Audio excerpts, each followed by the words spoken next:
After 9/11, I was reporting a story for Newsweek about counter-terror experts in Israel.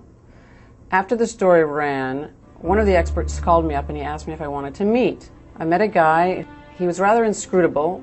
An expression would come over him that led me to believe he was no stranger to death.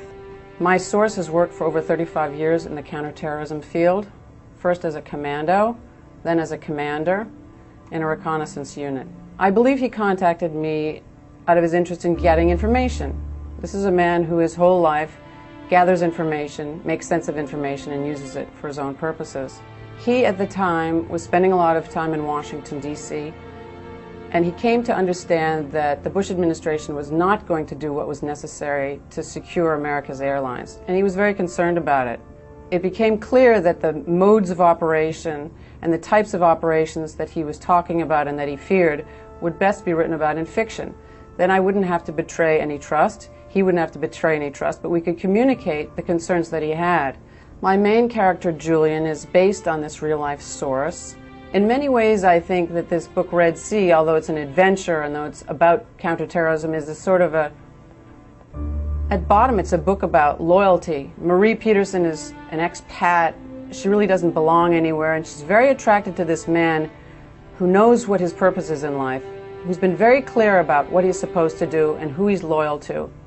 And she admires that. She wants to learn it. The qualities of Marie come from several different people that I met. One is an Air Force pilot. The other person is an FBI special agent and SWAT operator who I spent a year following. These were both very smart, motivated women who just got the job done.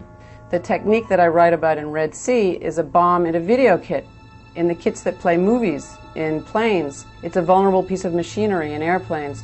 Cargo. Not all cargo is screened or x-rayed. One of the main fears of counterterrorism officials in the United States is an attack by sea, an attack by container ship.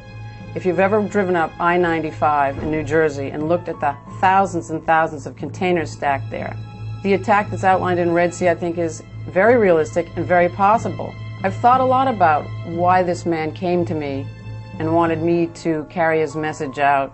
He's a genius in making up stories and making up covers and making up businesses that don't exist in order to get into places that he doesn't belong. Did I ever wonder whether I was serving his purposes, whether I was serving as one of his assets? It was so much a product of imaginations.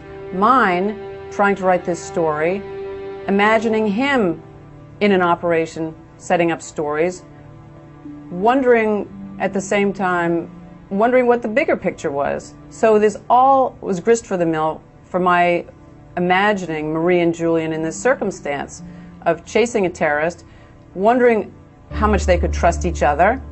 The bottom line was they had to trust their own wits and their own belief.